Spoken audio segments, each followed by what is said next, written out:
Ja, ég verð að segja að það örlítið betri mæting seinnipart miðvikudags mánudags heldur en klukkan 8:30 á miðvikudagum. Erfitt að vakna?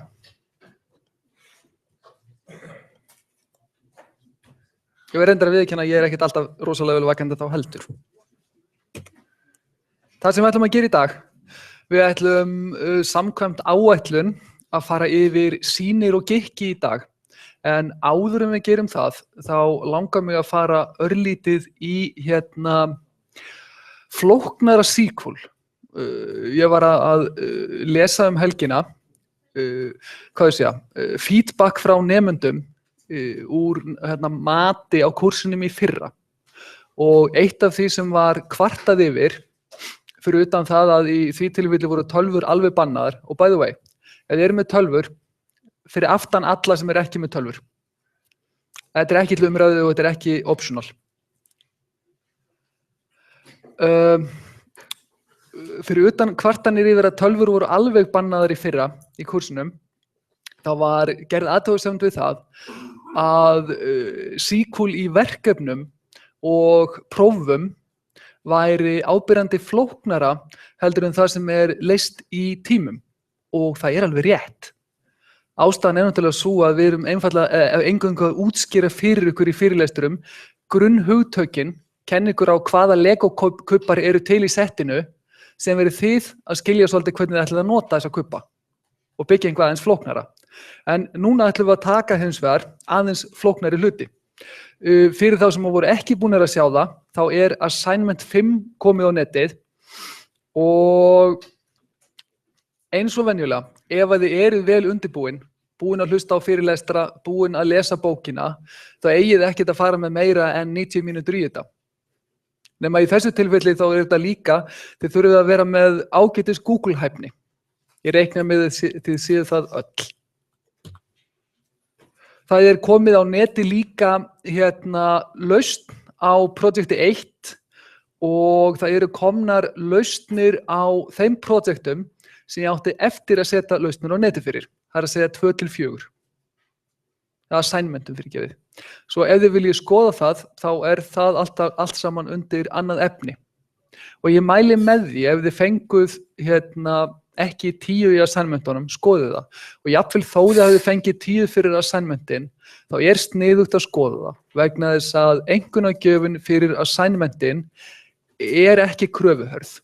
Það eru gerðar mun meiri kröfur í projektunum og síðan verða aftur gerðar meiri kröfur í lokaprófi. Svo kíkið endilega á þetta.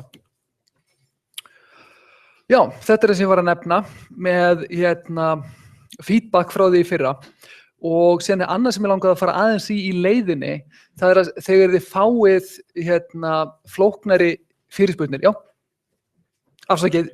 Já, ég skal kveikja eftir þessum, ekki í fyrsta skiptið því miður. Já, það ekkert búið að vera á glærunum ennþá sem mjög áhugavert. Það ekki áhyggjur.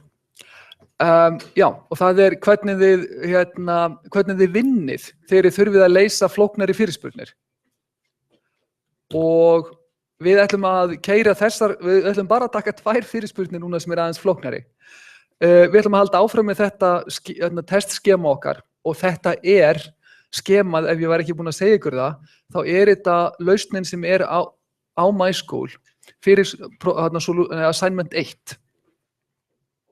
Gögnin ekki alltaf eins, vegna þess að ég set bara einfaldlega inn gögn fyrir það sem ég að gera á glærunum eftir því hvað hentar hverju sinni. Til þess að sýna hvernig viðkomandi hlutur virkar. Við ætlum að halda okkur við það að rýnema dálkana og relationin yfir í einhvað aðeins einfaldara. Og hér kemur SQL bastarður númer 1. Nú ætlum við að leysa þessa fyrirspurn, að skrifa þessa fyrirspurn. Names of all drinkers who live in X and frequent all coffee houses selling all coffees from manufacturer Ottolina with an average price of less than $2. For each drinker, also show the average price of the coffees he likes.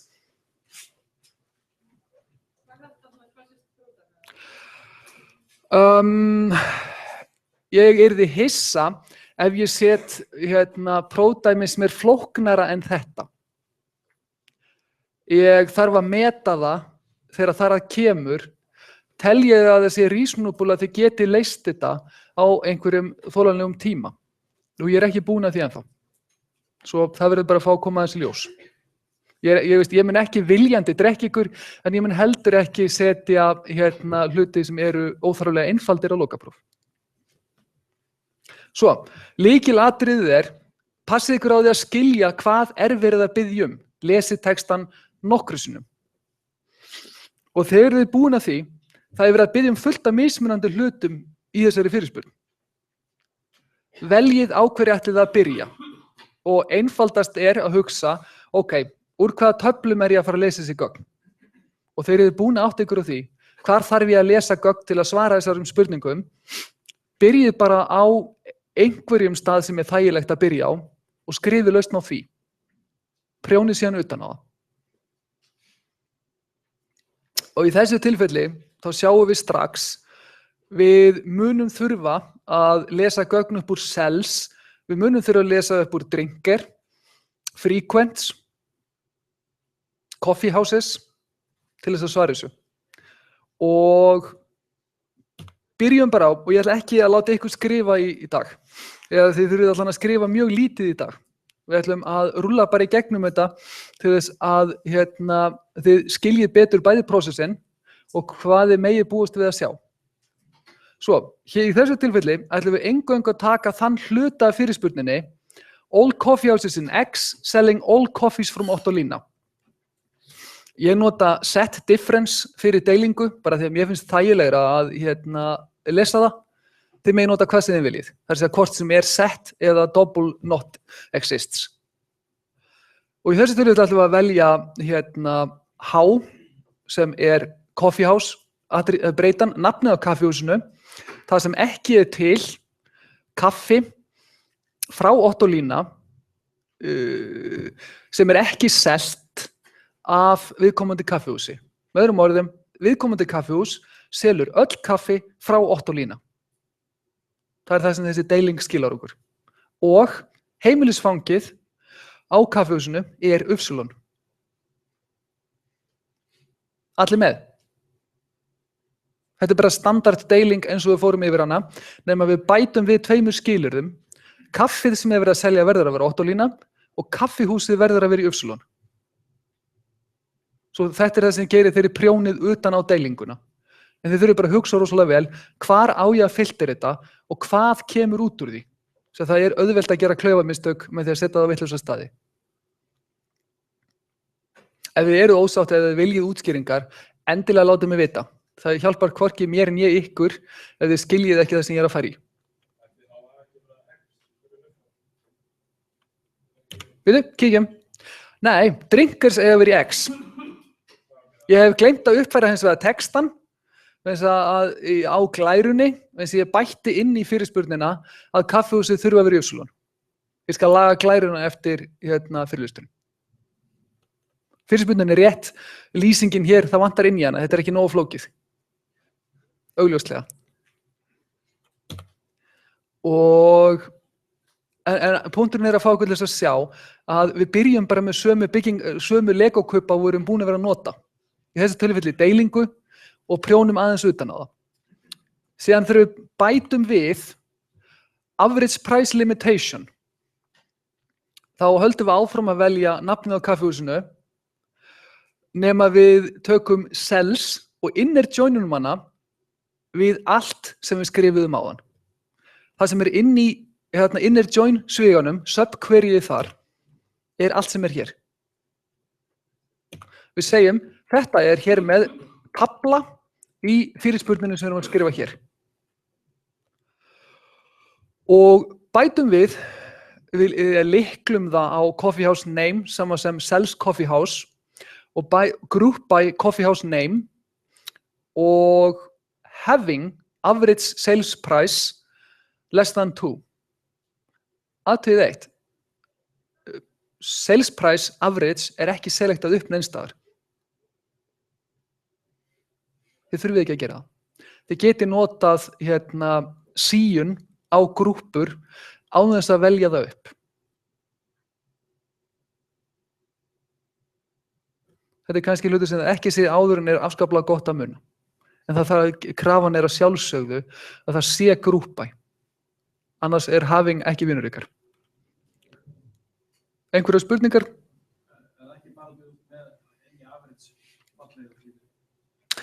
Sko, ef ég myndi sleppa grúppæ, þá væri þetta bara average price yfir öll kaffihús og það væri ekki hjálplegt. Eins og ég þarf að fá average price per coffeehouse og þess vegna verði ég að hafa grúppæ. En þó svo ég seti filteringuna having average sales price less than 2, þá þarf ég ekki að vera með average sales price í select hlutanum. Það það sem ég að benda ykkur á.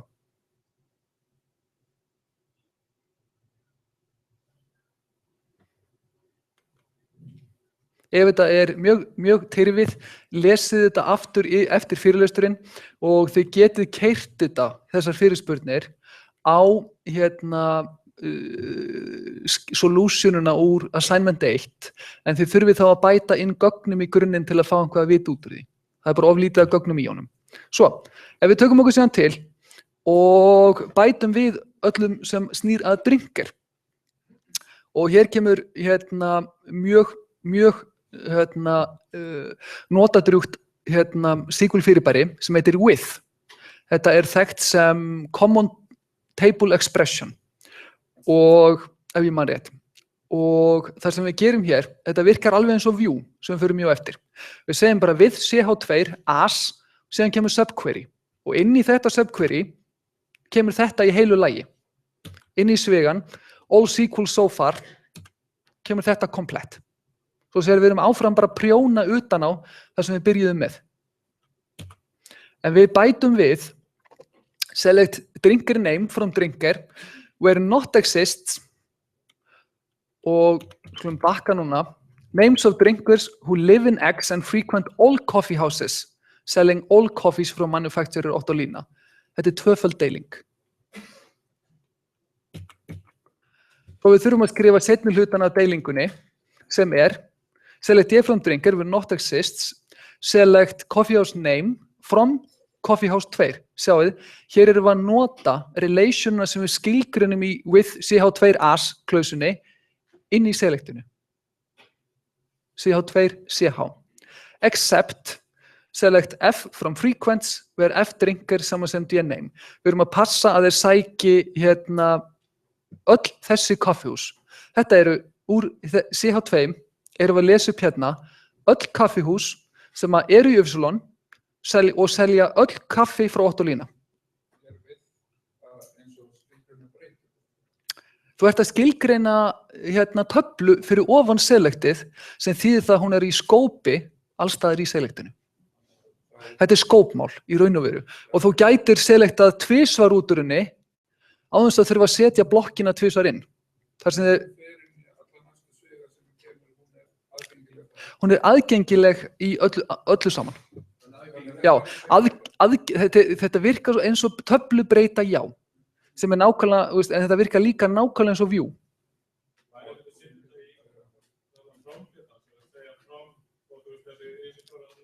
Og þetta að setja alla súpuna í framhlutan í svega? Algjörlega. Kosturinn við að nota with í raun og veru að þú getur vísað í það oftar en einu sinni inn í sama selectinu og selectin verða mjög oft mun snirtilegri við það. Þú ert að brjóta upp lógíkina. Þetta svolítið eins og að taka lógík og setja hana í fall og kalla síðan í hana oftar en einu sinni. Þetta eiginlega sama hugsun í forritun. Og það sem við fáum síðan út úr þessu, við gerum síðan hér kröfu í lokin and drinker address saman sem X. Við höfum eingöngu áhuga á þeim drinkerum sem eru í X. Og við erum ekki búin. Síðan krafa á average price for each drinker. Hér fáum við upplýsingarnar drinkerana. Nú vitum við, þetta settið af þeim drinkers sem að sækja öll kaffihús sem selja öll kaffi frá Ottolina. Hér bætum við average price for each drinker og við höldum okkur við að við skilgreinum CH2, Coffee House 2 og það bara sama innihald og í því og síðast. Nema hér bætum við select drinker name, average price from S, inner join, likes, coffee sells coffee where all drinkers and drinker name as average price. Og takk eftir hvað við erum að gera hér. Hér erum við að skrifa subquery sem skilar okkur average price fyrir þessa línu í niðurstöðunum í select hlutanum. Subquery sem þið séð fram að þessu hafi verið í from eða where. Hér það að sjá sama hlut nema sett í select. Og þið getið hugsað þetta þannig, og það er rétt, að fyrir hverja röð sem þið eru að horfa á í niðurstöðum, þá er þetta executað einu sinni. Þeir eru að hugsa lógískt hverju skilar þetta. En þetta er ekkert flóknara en bara subquery í from hlutanum.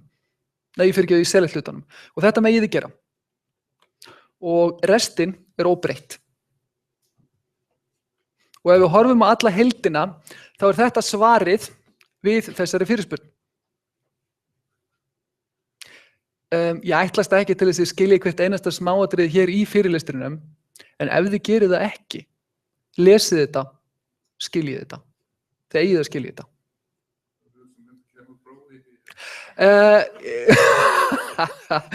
Hugsa þetta kemur á prófi. Eins og ég segi, ég mun hugsa það hvað ég set brútal hluta prófið, en ég get alveg lofa ykkur því að ég mun ekki semja próf sem verður oflétt.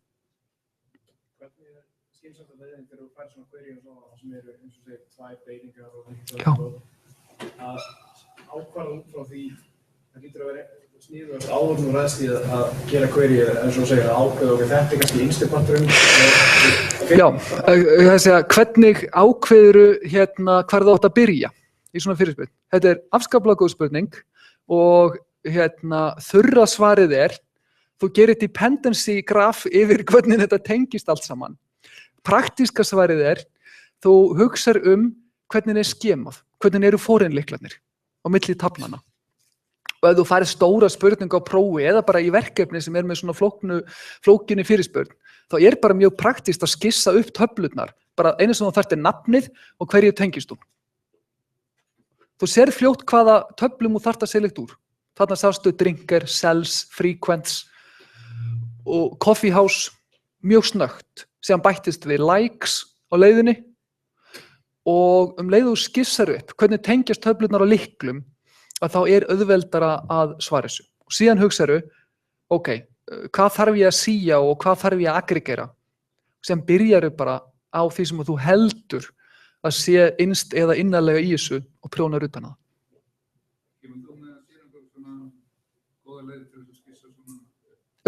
Þegar við förum í þegar við förum í logical design, þá skoðum við entity relationship diagram og þá lærið í raun og veru hvernig þetta tengist og ég myndi nota hráa útgáfu af þeim við að skissa þetta sjálfur. Svo já, eins og segi, ég veit ekki hvað ég set flóknar hluti á próf, en ég get lofað ykkur að það hefur verið flóknara en það sem ég er búin að vera fyrirspurnirnar sem ég er búin að vera að fara í fram á þessu. Þessi ekki included. Ég held ekki líka að lofa því, ég set ekki flóknara heldur en þetta. En í fullri alvöru, þið verðið að skilja þetta. Síðan tökum við SQL bastard númer 2. Og þetta eru náttúrulega bölvaðir bastardar. Það höfum það bara eins og það er. Number of coffees sold per coffee house, along with number of frequent drinkers, where the drinkers are locals. Same address as the coffee house. We don't have postal code. Ef við værum með postnúmer, þá myndum við líklita postnúmeri. The license type is either X, Y, or Z. The coffee house sells one or more coffees without a price, and the coffees sold at the coffee house, and the number of coffees sold at the coffee house is greater or equal than the number of coffees sold at any other coffee house. Það er ástæða fyrir þetta heitir SQL bastard. Þetta er náttúrulega bastard SQL, en þið þurfið að geta hugsið ykkur í gegnum svona dæmi. Og þetta er hið klassiska divide and conquer. Byrjið að finna einn anga á þessu, leysið hann, prjónið utan á það. Ef þið ætlaði að leysa þetta allt eða hugsa lausnina í einu skrefi á svona fyrirspurn, þá munið aldrei svara henni. Ég myndi ekki svara henni þannig. Ég myndi bara sitja og klóra mér í hausnum. Svo, ef við brjótum þetta upp í lógíska einingu, þá getum við gert tiltölulega einfalda fyrirspurn sem listar coffee houses sem selja number of coffees og price filterinn. Við gerðum kröfu á, without a price. Svo, við ætlum að velja upp coffee house name, coffee house address og count í cells as number of coffees from coffee house, inner join cells on coffee house sama sem coffee house name, where coffee house license in X, Y and Z, X, Y og Z, license þarf að vera X, Y og Z. Þetta hluti sem ég fatta eldsnögt. Hvað ætlum við að filtera? Hvaða verkskilir ætlum við að setja inn? Þegar við horfum á þetta. And exists. Og athugið núna, það gerð krafa á að eitt eða fleiri kaffi sé selt án verðs. Hvernig leysum við það? Hvað myndi gerast ef við myndum setja bara beint í verklausuna and cells eða SP is null? Hvað myndi fyrirspurnin skila ef við myndum sleppa exists hlutanum og setja bara and SP is null?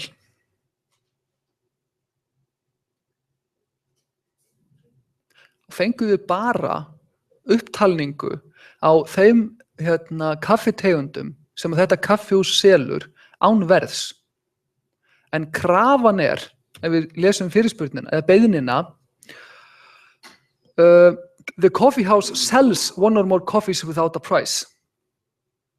En við erum ekki að biðja fjöldan af kaffitegundum sem eru óverðlögð. Við erum að biðja heildarfjöldan en gerum að auki kröfu á að það selji eitthvað kaffi án verðs. Og þarna mjög gott dæmi þegar verið að lesa fyrirspurnina vel. Svo með því að nota exists, þá erum við að telja allar kaffitegundir sem eru seldar á kaffihúsinu, en við erum líka með kröfu á að til sé kaffi sem seldur af þessu kaffihúsi með engu verði. Og muna is null ekki sama sem null. Þetta tiltölulega þægilegt, þessi hluti, fyrir utan að passa ykkur að lesa spurninguna vel. Svo, ef við bætum við fjöldanum að við gerðum kröfu á það að kaffihúsið seldi jafnmargar eða fleiri kaffitegundir heldur en nokkuð annað kaffihús, og þá erum við að nota einhvað sem þið hafið séð áður, with, coffee house 2, as, setjum alla súpuna inn í það. Þetta mjög þægilegt fyrir prjónið utan á fyrirspurnir. Og ef þið leysið þetta á prófi, þá gef ég ykkur alveg 100% rétt fyrir það, þó þið skrifið with og all previous sequel. Þið þurfið ekki að skrifa það aftur.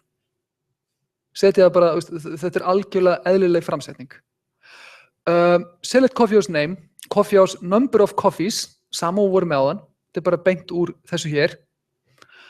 Where number of coffees is greater or equal than all, þetta þið séð áður, og þetta ekki flókið. Select count S3 from cells, group by S3 coffee house. Við erum bara að selekta fjöldan, grúppað eftir coffee house. Svo að ef við erum með seljum fleiri eða jafnmargar kaffitegundir og allt sem kemur í þessu mengi, þá erum við góð. Er þetta ekki tiltölulega þægilegt? Ekkert feedback.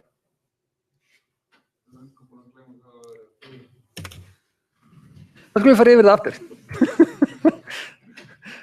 Number of coffees sold per coffee house, along with the number of frequent drinkers, where the drinkers are locals, same address. The license type is either X, Y or Z, það bara beint úr skilyrði. The coffee house sells one or more coffees without a price, null checkið, exists, and exists. And the number of coffees sold at the coffee house is greater or equal than the number of coffees sold at any other coffee house. Sem þetta hér. number of coffees greater or equal than all coffees sold by another coffee house. Þetta satt að segja einfaldari fyrirspurn heldur en sú sem við fórum í áðan. Og síðan, að því að hún var aðeins svo einfald, þá skulum við bæta inn number of frequent drinkers. Við höldum okkur við Coffee House 2, with Coffee House 2 as, select Coffee House name, number of coffees, number of drinkers, nýtt inn. Og við erum bara að prjóna number of drinkers inn í fyrirspurnina sem vorum við hér. Hér kemur left outer join. Af hverju notum við outer join til að finna number of drinkers?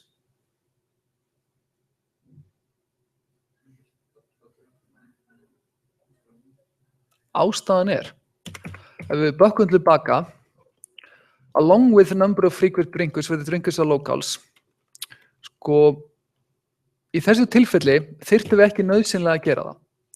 En ef að það væri ekki heimilisfangsskilyrðið, þá fengjum við ekki neina niðurstöður frá kaffihúsum sem hefðu ekki frequent drinkers, þar sem frequent drinker 0. Svo við þurfum að hugsa erum við að nota inner join eða outer join eftir í hvað verið að biðja um. Ef við myndum klippa út að drinkers séu locals, þá yrði þetta að vera outer join vegna þess að annars fengjum við ekki niðurstöðu fyrir þau kaffihús sem hafa enga frequent drinkers. Þetta hluti sem verða að hugsa út í þegar að semja fyrirspurninnar. Og fyrirspurnin sem skilar drinker frekar straightforward. Select frequent coffee drinker address, count frequents as number of drinkers from frequents, inner join drinker on drinker name sem frequent drinker. Group by frequent coffee house og drinker address. Og ástæðan fyrir þessu, yfirleitt myndum við ekki vera að blanda adressin inn í þetta. Heldur eingöngu hafa frequent coffee house. En af því að það gerð krafa á að drinkers séu locals, þá verðum við að hafa adressuna með. Og af því að við höfum bara áhuga á þeim drinkers sem eru locals, þá erum við tryggð með það, með því að skila setti sem inniheldur coffee house, address, drinker address og number of drinkers. Joinið á coffee house og address, með öðrum orðum, það alltaf einn á móti einum. Við getum aldrei fengið fleiri en eina röð upp úr þessari subquery á móti hverri coffee house röð.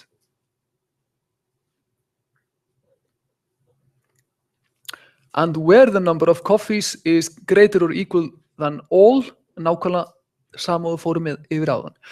Kaffihúsið þarf að selja jafn mörg eða fleiri kaffitegundir heldur nokkuð annað kaffihús. Og ef við tökum þetta allt saman, þá endar það svona.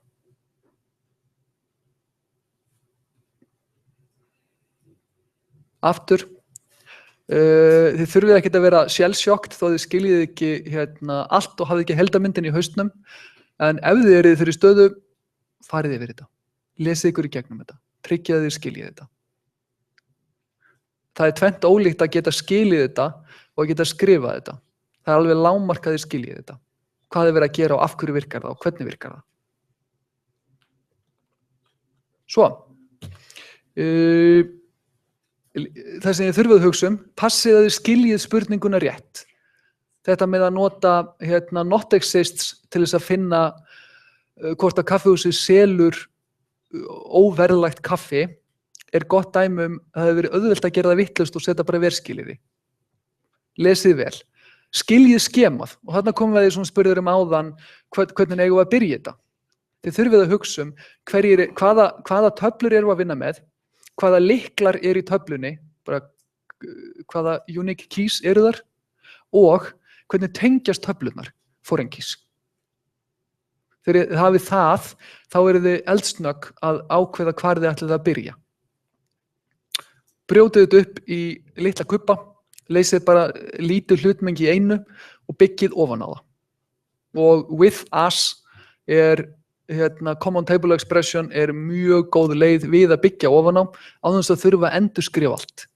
Það er að án þess að skrifa allt sem þið voruð búin að gera og bæta við það. Og þá held ég að við ættum að hafa 3 mínútur. Ég held að sé nógu sjokkt í allavega 1 tíma.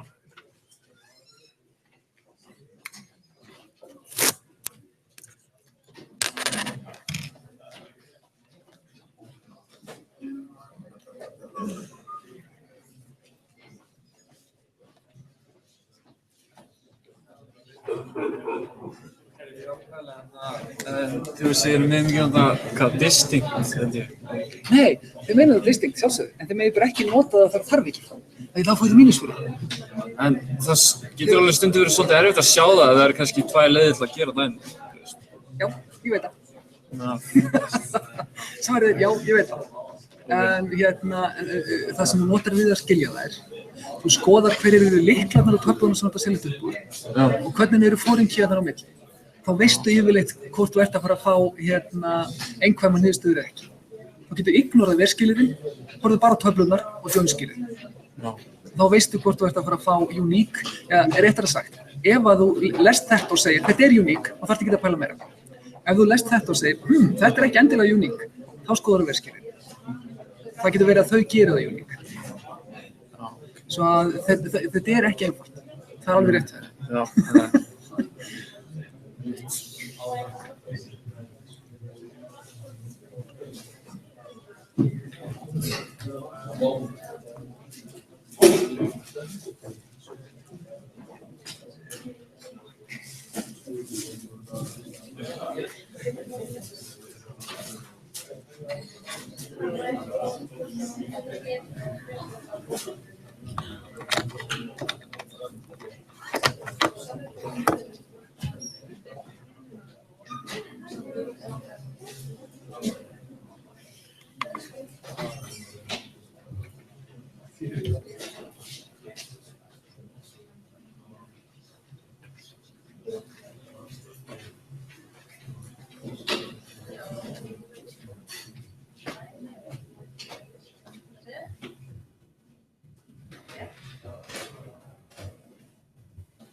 Áður höldum áfram, vinsamlega lokið ferðatölvum eða færið ykkur aftar fyrir fólk sem ekki með ferðatölvur. Það sem við ætlum að fara yfir núna views og triggers, sýnir og gikkir. Og varúð, það sem við höfum verið að fara í fram að þessu, sæmilega staðlað. SQL sæmilega staðlað og það sem við höfum verið að nota standard. Þegar við komum að triggers sérstaklega, þá erum við komin út í database specific land. Við munum aðalega verið að horfa á hvernig virkar þetta í Postgres. Þetta virkar sambærilega í flestum gagnagrunnum, en þið getið ekki notað þessa hluti beint á milli grunna. Þið þurfið að googla svolítið Postgres hjálpina þegar þið leysið assignment 5. Og annað til að muna eftir, miðvikudagurinn næsti verður stór undantekning vegna þess að þá mjög æskilegt að þið mætið með ferðatölvurnar ykkar, hafið þær opnar í fyrirlestri og kóðið live. Ekki horfið live á Facebook. Það mjög óhjálplegt. Svo, ef við horfum á hvað view. View skema element, partur af external skema og þetta í raun og veru vistuð fyrirspurn. Ef við hugsum hvað þetta? Þetta interface. Þið tókuð ykkur til og hér sjáum við syntaxin, create view, name, upptalning á hvaða dálkar eiga verið í viewinu, as SQL query. Og flóknar view ekki í grunninn. Ef við skoðum dæmi þetta, ef við ætlum að búa til view fyrir skrifstofu tölvunarfræðideildarinnar til að þeir geti flett upp hvaða kúrsa nemendur hafi tekið, þá getum við búið til view sem inniheldur student ID, course code og semester, selektum það upp úr transkripttöflunni. Eins og þið sjáið þá þetta mjög trivial view vegna þess að eina sem það gerir að skilyrða hlutmengi af dálkum úr einni töflu, engin skilyrði filteringsskilyrði, ekkert ver. En ef við værum að gera síðan sýn fyrir nemendur og nemanda ofan á sömu gögn, þá getum við skilgreint courses I took með course code, semester og grade og hér síum við hver student ID sama sem. Það mjög óhjálplegt að nota fasta í þetta vegna þess að það þýðir þurfið að búa til eitt view per nemanda, en þið hafið í, held ég, öllum gagnagrunnum sem ég hef komið nálægt aðgengi að hvaða user skráður inn á sessionuna og þið getið sett það sem skilyrði í view. Þannig að þið gætu sett sama sem user. Ef þið var að vinna Oracle þá heitir breytan user og þá sér hann eingöngu gögn fyrir logged in user. Ef þið þurfið nákvæmlega kennitöluna þá joinið við töflu. En grunnurinn view ekkert annað en hvað heitir það, hvaða dálkar eru í því og hvernig skilum við gögnunum, seletsetning. Þetta interface ofan á eina eða fleiri töflur. Ef þið hugsið klasa. Og ef við notum sportsgrunnin úr Project 1 og horfum á query 9. For each result, the name of the athlete, the name of the sport, and the percentage of the record achieved by the result. A result that is a record should therefore appear as 100. This column should be named percentage. If you can format the result to show the percentage sign, all the better. Og það sjálfsögðu ekki í dæmunum. Það bara strengjaklipping. Merkið. Hér selektum við p-name, s-name og reiknum út prósentuna og joinum saman people, results og sports. Ef að við leysum þetta, og því hér fyrirspurnin, ef við ákveðum að leysa þetta með því að búið til view, þá fáum við create view, project 1 query 9, dálkarnir sem við viljum hafa í niðurstöðusettinu og select-setningin sem skilar þeim. Og svarið við spurningunni eftir að við skilgreinum þetta view þetta. Svo það sem það gefur okkur í þessu tilfelli mun einfaldari select til þess að skila þessum niðurstöðum. Er þetta ekki bara þægilegt? Já. Annað sem heitir procedure. Jú, það nei, procedure er raun og veru ekkert annað en það að þú ert að geyma fall í gagnagrunnum. Eða procedure, ef þú ætlar að vera pedantic á því, þá er procedure einhvað sem hefur ekkert skilagildi og Postgres er ekki að ná þessu og function er einhvað sem hefur skilagildi. View hefur alltaf skilagildi og view skilar alltaf relation. View þú getur hugsað um þetta eins og hverja aðra töflu. Þú selektar upp úr þessu. Fyrir notandar er þetta bara eins og hver önnur tafla. Það sem gerist hins vegar, þegar við keyrum fyrirspurnina sem er hérna niðri, að þá tekur gagnagrunninn sér til og segir, hey, þú ert að selekta upp úr P1Q9. Opnar sviga, setur allt í selektinu hér, inn í svigan og loka sviganum. Og ef þú ert að selekta upp úr fullt af viewum, þá farið bara fullt af svoleiðis. Og síðan reynir hann að besta það sem kemur út úr því. Svo þú ert í raun og veru aldrei að selekta upp úr viewi, þetta er bara logical abstraction fyrir þá sem að skrifa fyrirspurnir ofan á grunninn.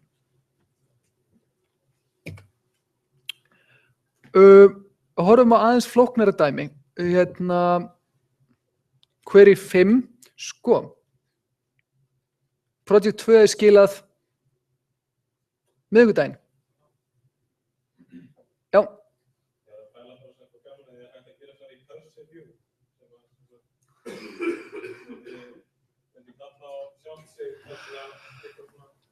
Veistu, ég hef ekki prófað það.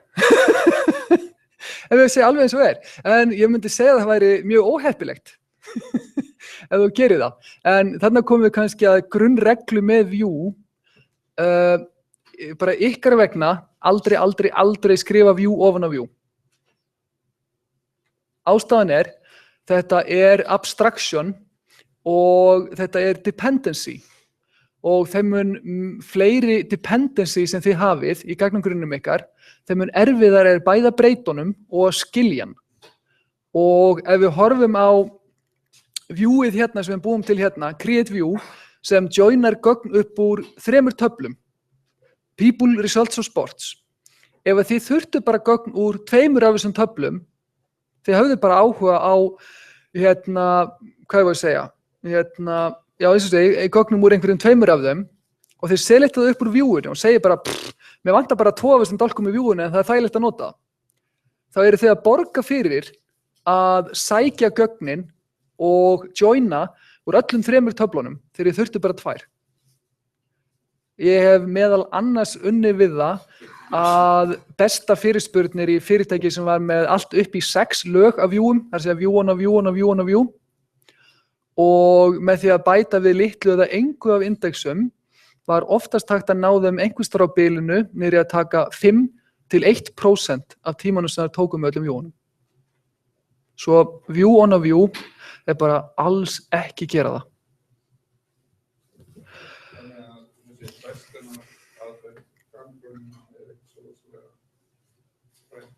Bright.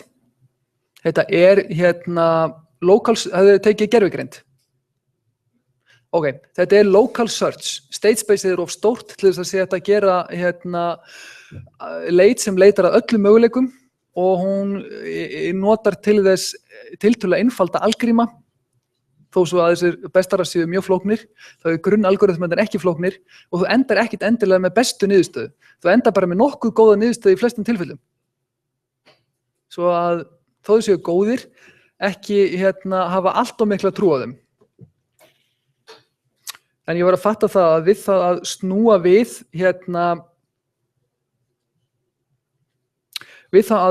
við röð á efni í kursunum, núna og í fyrra, að þá ég með dæmi úr Project 2 hérna.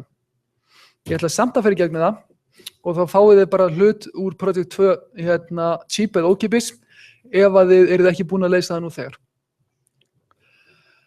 Ef við horfum á query 5, hver eru búin að klára Project 2? Ok, ef að þið fenguð ekki 10 fyrir þessar spurningar, sendið post á mig og ég gef ykkur 10 fyrir þær. Ef þið skilið þessu, eða skilið þið aftur. Þið getið það. Query 5. Fyrir hverja íþrótt sýnið ID og nafn á íþróttinni og meðal prósentuna niðurstöðum fyrir alla íþróttamenn og allar keppnir. Þar sem að prósentan er skilgreind sem as the result as a fraction of the record in that sport. Call this last column average percentage. Þið sjáum náttúrulega þetta er hræ-einfalt select. Og ef þið lendið í vandræðum með svona þá eru þið orðin langt á eftir. Við ætlum að velja ID og name upp úr sport og síðan reiknum við average price nákvæmlega eins og við vorum að gera hér. Group by SID og SName. Og ef við gerum view út úr þessu, þá fáum við Project 8 Query 9, viewið sem við gerðum áðan.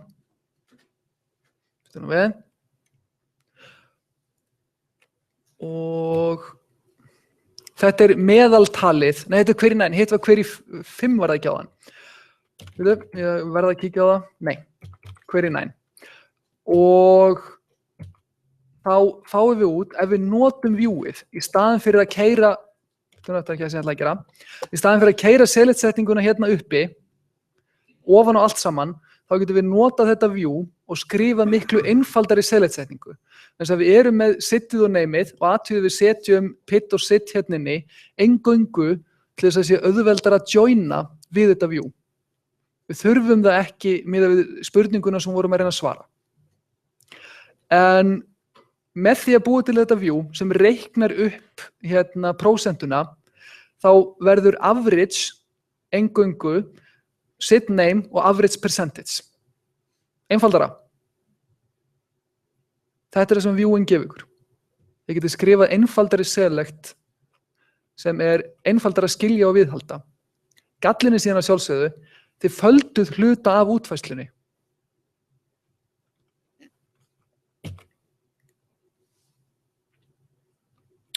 Sko, ég ætla, þið sjáu hvort þið er glærurnar, svo að við ætlum bara að rúlla yfir þetta. Query 6. Þetta er algjör bastarður og þó svo þið notið það sem þið sjáu hér, passið að þið skiljið þetta virkilega vel. Farið yfir þetta, pælið í af hverju virkar þetta, setið gögn í töflu ef þið þurfið og sjáuð hvernig þetta hangir allt saman. Vegna þess að þið fáið ekki lausnirnar þegar kemur að lokaprófi. Er þetta besta leið til að gera? Besta? Nei, þetta er það ekki. Þetta er það ekki.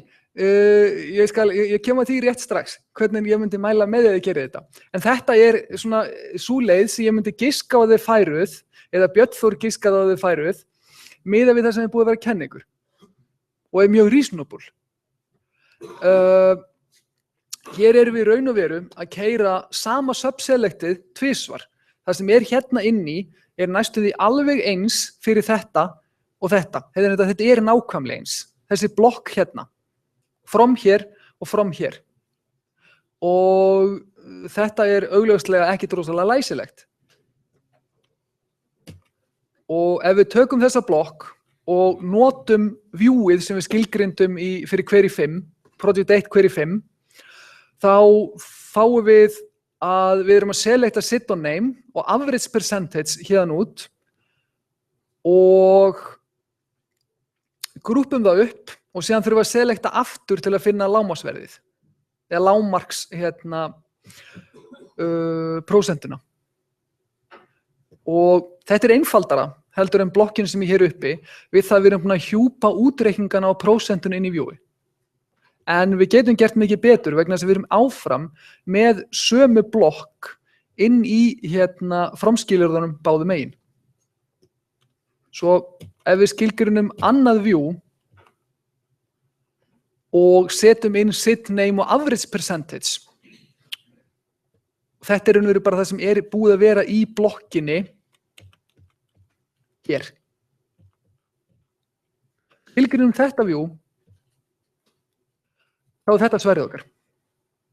Og þetta er mynstur sem þið eigið að þekkja og kannast við. Við erum að velja ID og nafn og average percentage, where average percentage is min average percentage. Hvernig finnið þið lágmark? Þetta er nákvæmlega mynstrið fyrir það. Hvernig finnum við lágmarksgildi? Og hérna er þið komið með einhvað, með því að skilgreina þessi tvö view, sem er mjög einfalt að skrifa. En til að svara spurningunni áðan, myndi ég vilja sjá þetta skrifað svona, þá er svarið nei. Professionally myndi ég aldrei skrifa þetta svona, og náttúrulega alls ekki útgáfuna þar sem þið eruð að endurtaka alla blokkina, en heldur ekki útgáfuna sem notar tvö view, vegna þess að atvið. Þetta view er að selekta upp úr öðru viewi. Þeir eru komið með tvöfalda indirection. Þetta er svona eins og að vera með breytu, skilgreina pointer á hana og skilgreina síðan aftur pointer á þann pointer. Það gerir kóðun ykkar ekki einfaldari og það eykur dependencies. Svo það sem ég myndi gera alltaf svara þessu væri að skrifa common table expression with as, setja alla blokkina sem kemur út úr báðum viewunum inn í það og þá endiði með nákvæmlega, sjá, hvað er búið að gera við pennaðir. Þetta er ekki hjálplegt. Svona, þá endiði með nákvæmlega blokkina hér, nema að í staðin fyrir að vera með view hérna, værið þið með nafnið sem kæmi úr common table expression with töflunafn, töflunafni kæmi hér. Öðru lítið nákvæmlega eins. Það myndi ég segja að vera snirtilegasta leiðin. Og ástæðan fyrir að segja þessi snirtilegasta leiðin umfram viewin, fyrir utan það er miklu betra dependency management, að það uppfyllir það sem ég vil meina að sé grunnkrafa til þess að skrifa viðhaldanlegan hugbúnað. Það er, hafðu sem allra mest af lógíkinni sem þarf til að framkvæma einhverja aðgerðina sem þeir eru að forrita, businesslega aðgerðina, á einum og sama staðnum. Svo ekki halda það sé einhver rosalega kostur að skrifa einföld select í kóða þegar öll lógíkin liggur hún í gagnagrunnum. Þess að það skilar ykkur engu öðru en því að til þess að skilja hvað er að gerast í þessum kóða, þurfum við bæði að lesa kóðan, finna það sem er í gagnagrunnum og ef það eru view on a view, þá verður það að lesa ykkur í gegnum öll viewin til þess að sjá heildamyndina og skilja það allt. Það er miklu, miklu, miklu betra. Setið bara selectið sem sækir beint ofan á töflurnar í kóðan ykkar. Ef þið getið ekki skrifað það nógu einfalt, lærið SQL betur. Þið verðið hvort þið aldrei sérstaklega góðir hugbúnaðargerðarmenn eða þið kunnið það ekki vel.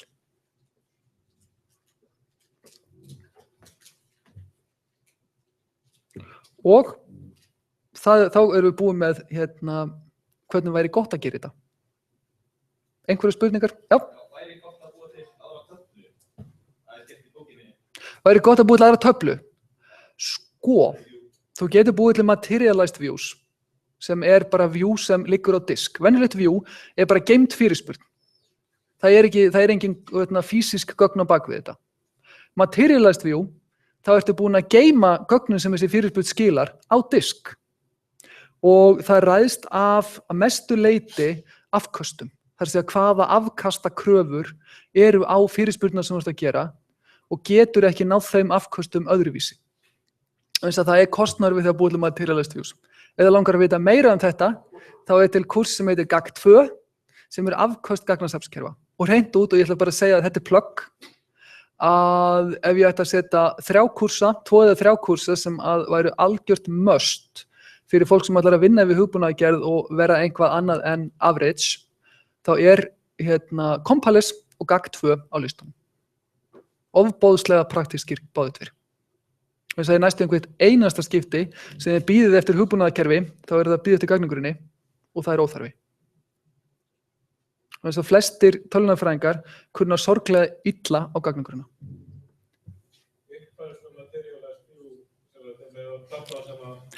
Já, þið eru með æðislega spurningar, ég gef ykkur það. uppfærist materialized view þegar þú breytir töflunum sem það er ofan á. Það er misjafnt. Þú ert með hluti í SQL Server sem heitir indexed view og þá byggja þér index undir það og hann uppfærist on the fly, bara í transaction. Í Postgres þá er það ekki supportað, þá þarf þú að refresha materialized viewið þegar þú vilt að það sé uppfært, sem þegar þú getur ekki gert það per transaction, það er alltaf dýrt. Oracle leyfir þér að velja á milli, þeir nota materialized view, ekki B3, það er að segja heap storage, við förum aðeins í það, hvað það þýðir. Svo það er rosalega mismunandi eftir gagnagrunnum, í þeim bestu hefur þú val hvort þú vilt að sé refreshað leið og gögnin undir eða ekki.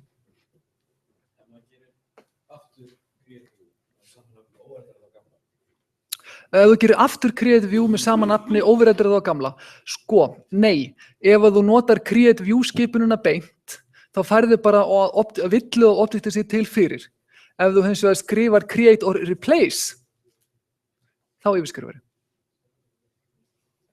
Það er mismunandi eftir gagnagrunnum hvort að það er sá syntax er supportaður.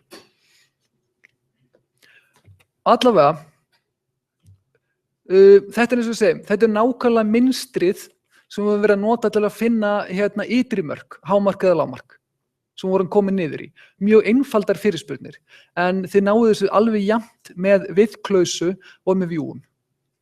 Og viðklausuna getið þið sett í kóðaningar, sem er stór kostur þegar kemur að viðhaldi hugbúnaðar kerfisins í heild sinni. Nákvæmlega sami hlutur sem við erum að gera hér, ytri mörk.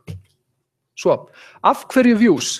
Hér er punktar frá Birnithor og í þessu tilfelli verði að viðurkenna, ég er ekki alveg sammála honum.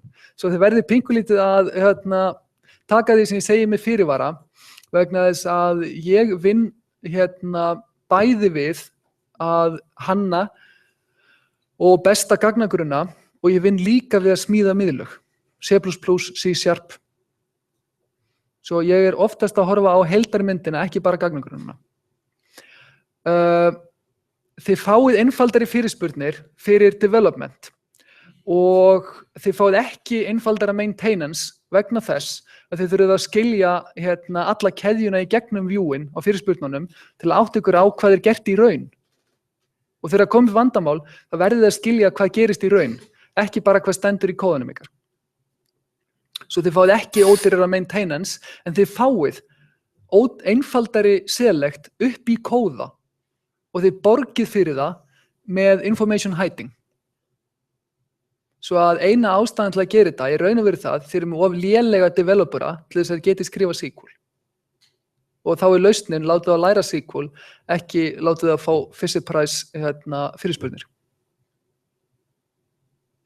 Code reuse, þið getur notað view þvert yfir applications. Þið eru það skilgreina interface. Svo þetta er algjörlega valid, en hugsið í hvað þið notið viewin. Klassísk leið við að nota view, og þessi á rétt á sér, er access management. Og þá getið þið gert eins og við vorum með view áðan sem hardkóðaði kennitölu til að sýna einum nemanda þá kúrsa sem hann hafði tekið. Ef við notum lykilorð í grunninum sem segir notandinn sem er loggaður á núna, hver á þessa session, þá er þið búin að búa til access management ofan á gögnin, þannig að þú getur bara séð þau gögn sem snúa að þér. Og ef þið eruð að smíða lítil tölvukerfi, þá er þetta mjög praktist. Ef þið eruð að smíða stór og flókin tölvukerfi, þá er þetta mun betri leið að leysa.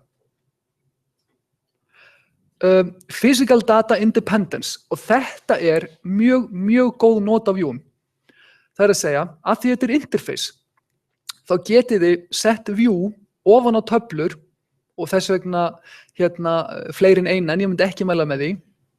Þannig að það sé hægt að rínema dálka og jafnvel droppa dálkum úr töflunum án þess kóðin sem fer ofan á þetta brotni. Svo þá er það skilgreina interface gagnvart applicationum sem þið getið haldið þó svo þið séu að þróa gagnagrunnin áfram. Þetta er mjög praktísk og mjög góð not af viewum. En þá skilgreinið þið viewið líka bara einfallega select allir dálkar from source tabla, 1. Og versionið hverja töflu fyrir sig. Og þá er eini munurinn á hvað gerist upp í kóða að fólk er að joina saman viewin í staðan fyrir að nota töflurnar beint.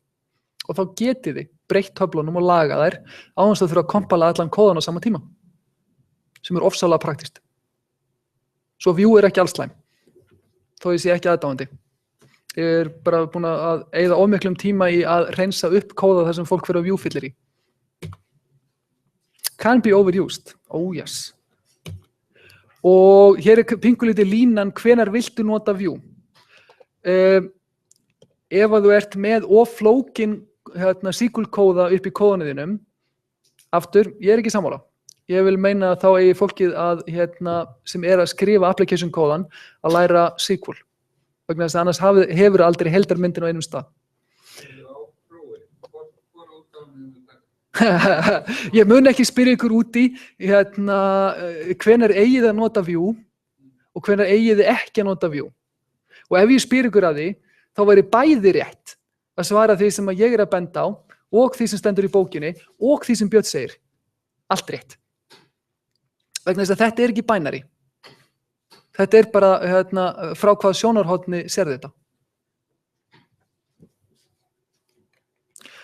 Já, að við viljum íhuga að nota Vue þegar við erum með of flóknar eða of stórar fyrirspurnir og það gerist satt að segja eingöngu í warehousing, það er að segja analytical fyrirspurnum ofan á vörhús. Í OLTP-kerfum, transactional-kerfum, það sjáum við það næstu aldrei. Og ef þið eruð með of margar fyrirspurnir sem eru of líkar, þá getið þið gert Vue undir þær. Og þetta endar alltaf sem judgment call. Það ekki alltaf rangt að nota Vue og það ekki heldur alltaf rétt að nota Vue. Og judgment, gott judgment af þessu fáið eftir kannski svona 10 ár. Við förum öll í gegn það. Og nú förum við ennþá dýpra í DBMS specific land.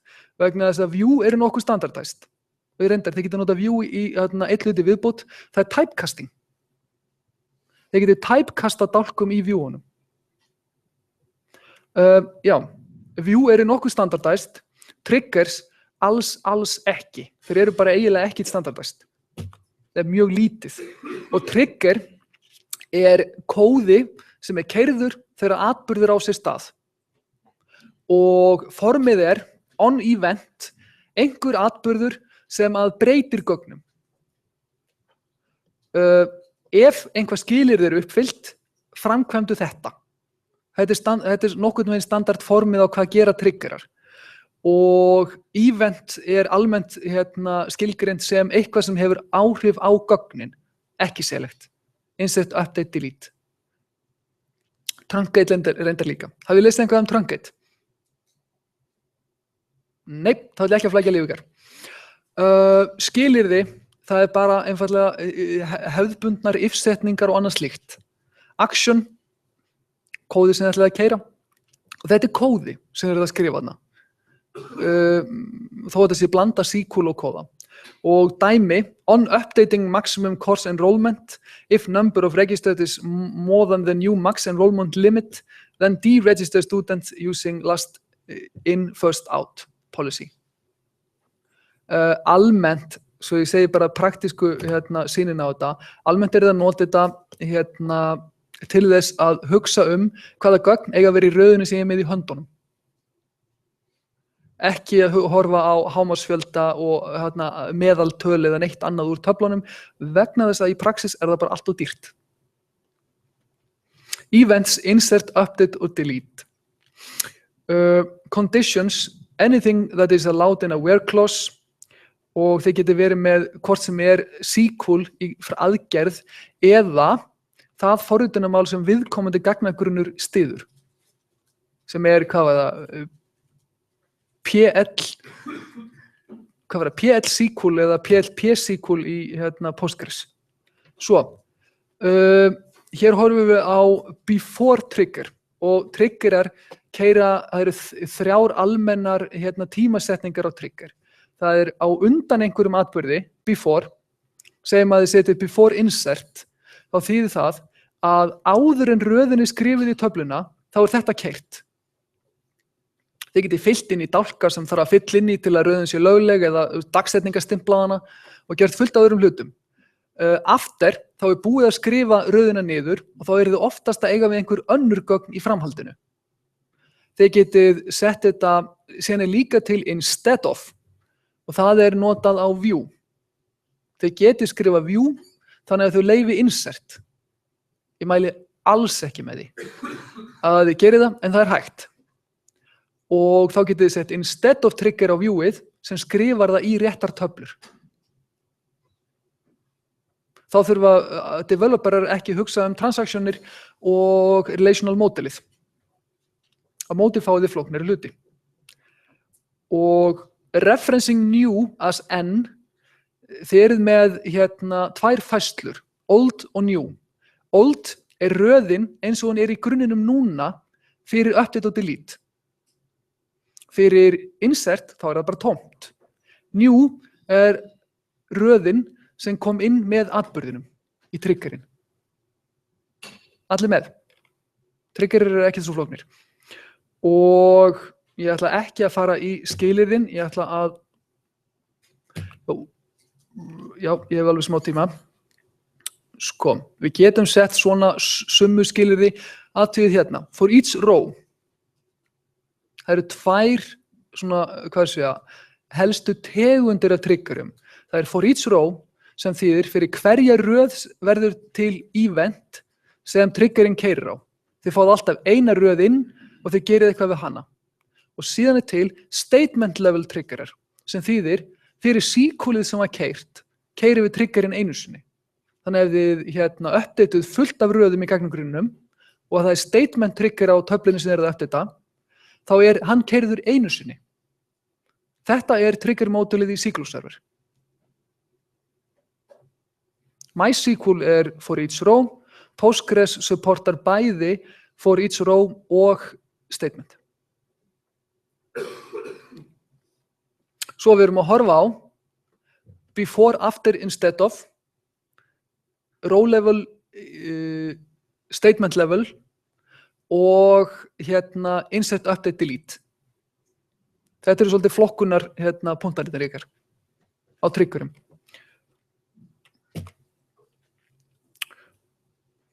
Og ef við horfum á þennan after trigger sem notaður til þess að logga í aðra töflu, og það mjög algengt með after triggera, að þá ætlum við að breyta einhverjum öðrum gögnum sem þið búin að skrifa röðina í töfluna sem triggerin á niður, svo þið ekki að fara að breyta henni aftur. Og hér við með create trigger record new average after update of salary on employee. Hér við að gera þetta á einn dálk. Almennt það að gera triggera bara á töflur. En hér hann á einn dálk, þessi trigger. Það mismunandi eftir gagnagrunnum hvað supportað með svona. For each statement, hér þetta fyrir allt updateið. Insert into log values current day, select average salary from employee. Þarna hafið þið verið bara, hvað ég segja, þið vitið hvað var framkvæmt, en þið hafið ekki nákvæmlega gögnin í höndunum. Það ekkert, þið ekki með raðirnar í höndunum í þessu. Í SQL server, þá fáið þið settið ef ég man rétt. Það langt síðan ég skrifaði trigger í honum. Activation, þetta keyrt þegar að atburðurinn á sér stað. Þannig að ef þið setið on update trigger á töflu, þá keyrir sá trigger í hvert einasta skipti sem taflan uppdeituð. Og þið þurfið að hugsa hvort þetta eigi að keyra immediately eða deferred. Það að segja, ef þið setið deferred, þá triggerinn keyrður þegar transactionin committuð. Þá fáið þið villurnar seinna í ferlinu, en í mörgum tilfellum tekur styttri tíma að keyra deferred aðgerðir. Ekki pæli deferred almennt fyrir að þið komin í afkasta vandamál. En þetta flækir líf ykkar. Og eina sem að gefur ykkur mögulega smá afkast. Og condition getur vísað í bæði stöðun á röðinni eins og hún var fyrir, old, og stöðun á röðinni eins og hún að koma inn núna, new. Og ég ætla ekki að, sjá, Sko, þið fáið bara einfaldlega að lesa þetta er það sem við erum búin að vera að tala um. Row level granularity og statement level granularity. Að þá keyrir triggerinn einu sinni fyrir allt statementið sama hvað það breytir mörgum röðum. Eða insertar margar raðir. Row level fyrir hverja röð sem breytist kemur ný inn eða 1, keyrir triggerinn einu sinni. Og multiple triggers, þetta er algjör hryllingur. Þegar þið eruð með marga triggera á sama eventin, hvað eigið þið að gera? Ætlið þið að evaluatean one condition at a time og keyra það strax eða evaluata allt og keyra það svo? Svarið við þessi er náttúrulega bara ekki gera þetta. Ekki vera með marga triggera á sömu töflunni sem eru að eiga við sömu hlutina. Sameinið það í einum trigger. Og sjá, það sem að Postgres styður þið megi vera með marga triggera á töflu á sama atburðin, insert applet delete, en þá keyrir Postgres það bara í stafrófsröð. Það er mjög óhjálplegt. Og þetta gerir það að verkum að ef þið passið ykkur ekki, þá eru triggerinnir ykkar mögulega keyrðir í rangri röð og þá fáið þið ekki endilega niðurstöðurnar sem þið viljið. Í stafrófsröð með hvað? Það sé hvað væntanlega með við code pageið á gagnagrunnum. Þú stillir code page á gagnagrunnum. Ég reikna með því. Það getur vel verið að þið séu ekki einu sinni það góður og það sé fixed code page, en normal þá getur þið svissa code pages. Já, þetta er nafnið á triggernum sem að stýri því í hvað röðir eru keyrðir. Og það segir sér sjálft að það er ekkert aðeinslegt. Þá þarf þetta að fara að skýra triggerina þína A, gera þetta, B, gera þetta, C. En það er engin ástæða til að gera þetta. Þið getið bara sameina lógíkina í einum trigger. Svo þetta er fítus sem er líklegri til að valda ykkur vandræðum heldur en að hjálpa ykkur. Old data, það er að segja röðin eins og hún var áður en að eventin keyrði, heitir old og þið getið vísað í dálka, þið verið með dálkin ID, þá skrifið þið old.id. Hvernig voru gögnin í þessum dálki áður en breyting á sér stað. Og new virkar nákvæmlega eins og þetta er sama skema og er á töflunni. Þið getið vísað í alla sömu dálkana og er í töflunni. Nei, það er old punktur nafnið á dálkinum. Þá vísar í dálkinu eins og hann var fyrir breytingu og new punktur nafnið á dálkinum, þá er hann eins og hann verður eftir að eventin á sér stað. Og ef við viljum uppfæra röð þegar að það er insertað í result töfluna, þá getum við skrifað svona chunk. Ef það er insertað í results og við ætlum að athuga, er þetta met? Þá getum við sett trigger á result töfluna sem tekkar það. Og þetta er trigger sem gerir, þetta er low select sem gerir nákvæmlega það. Þetta tekkar, er nýja resultið, þetta er new sport ID, new result.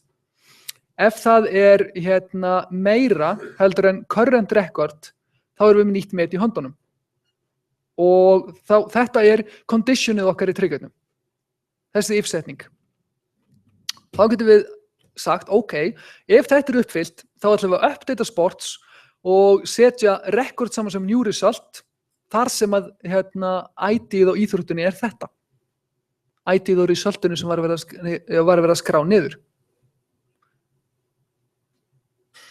Þetta er tiltölulega lógísk notkun á trigger og ef við, skulum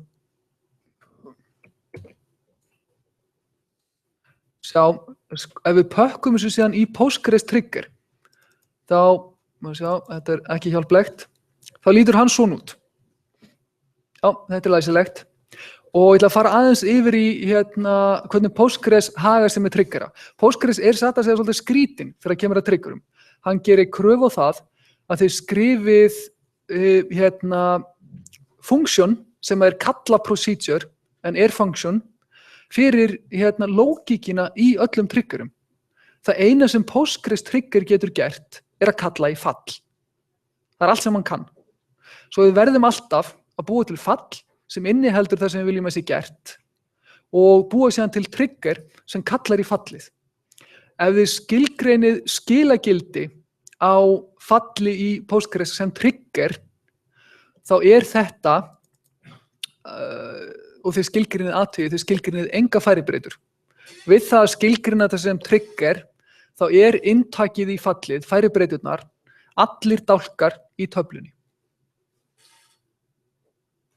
Og þetta ekkert annað en aðferð við að skýra breytur í Postgres. Hér sjáið þið þessi kóði þarf að fylgja til að þýðandinn viti þessi breyta hérna í PG-SQL sem forritunarmálið í Postgres. Svo þetta bara syntax sem þið þurfið að venjast. Og síðan komum við inn í nákvæmlega lógíkina sem við vorum með på töflu. Ef að til sport, þar sem að ID-ið það sama á nýju röðinu sem við erum að fá í hendurnar og metið minna heldur en það sem á nýju röðinni, þá uppfærum við sports. Þetta öll lógíkin í triggernum okkar. Triggerinn skilgreindur með skilagildi, svo við skilum new. Það sem þetta ekki procedure, þetta function. Og create trigger, after insert on results, við viljum að sé búið að skrá niðurstöðurnar áður en fyrir að skrá metið. Ef það klikkar einhvað í að skrá niðurstöðurnar, þá viljum við ekkert skrá metið hvort þið Svo að þegar við erum að breyta öðrum töflum, þá viljum við held ég oftast hafa það after. Og for each row, við viljum að keyra triggerinn fyrir hverja röð sem insettuð, execute procedure, update record log F, sem fallið sem vorum að skilgreina hér. Og athugið aftur, engar færibreytur. Þetta bara Postgres syntaxin. Einhverja spurningar varðandi Postgres syntax? En hér sjáu þið einn trigger end-to-end og þetta keyrir. Allir glaðir með Postgres syntax. Satt að segja finnst mér hann frekar ljótur.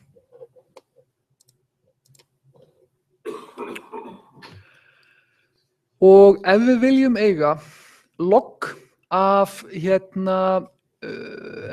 metum, við ætlum að halda utan öll gömul met, þá getum við búið til þessa töflu hér sem við skilgreinum og hér segjum við að án þess að hafa nein constraint sem óheppilegt, að n þýðir new í status og j þýðir joint, sameiginlegt með einhverjum öðrum. Og hér skoðum við hvað eigum við að inserta í þetta og við seljum sport ID, new result, new people ID, competition ID og c-held, hefur sér case. Ok, þetta virkar í raun og veru nákvæmlega eins og þetta nærlegi if-setning heldur en venjulegt case. Það enda til bæði formattin. Ég geti hugsað þetta eins og venjulegt case, case new result saman sem record, when true, j, else, n. Þetta standard syntaxin nema þið getið skrifað margar when-klausur. Ef þetta væri ekki hreinn samanburður, þá getið það fullt af when-klausum og síðan endað á else og það endar á end. Þetta ekkert annað en if-setning eða case-setning inn í selecti. Þetta mjög praktist. Og þetta það sem við ætlum að inserta í record log þegar að það kemur einhvað inn og við getum tekið þetta og sett þetta inn í triggerinn hér vegna þess að þetta after insert trigger. Svo við gætum bara bætt við hér að ef þetta nýtt met að þá setjum við hér inn blokkina sem vorum að horfa á hann. Þá erum við farin að gera 2 hluti inn í triggernum frekar en að skrifa 2 triggera fyrir þetta. Fyrir þennan event. Með. Þetta mjög leiðilegt eða mjög illskiljanlegt? Mikið, já. Það einhvað sem ég hef alveg skilning á. Svo. View getur verið mjög praktískt hjálpartæki, en það getur líka komið ykkur í stórkostleg vandræði. triggerar eru sömuleiðis mjög hjálplegt tæki en þeir eru líka svolítið hættulegir vegna þess að þegar þið innstættið í einhverja töflu gögnum, athugið þið fyrst hvort það séu triggerar á henni. Þið gera það langfastir og þá getið þið verið að breyta gögnum í öðrum töflum við það að inserta. Svo almenna reglan, ekki nota trigger til að breyta gögnum í öðrum töflum en þeirri sem triggerin á. Þess að ef þið gerir það, þá fáið þið ofboðslega erfitt dependency graf út úr grunnum. En ég er kannski að segja ykkur óþarlega flókna hluti, en þetta er mjög praktist þegar ég farið að vinna við þetta. Og á miðvikudaginn, þá ætlum við að hafa live kóða og þá er æskilegt að þið verðið öll með tölvur uppi og sýndarvél eða PG-adminin ykkar og ykkar. Svo takk fyrir í dag.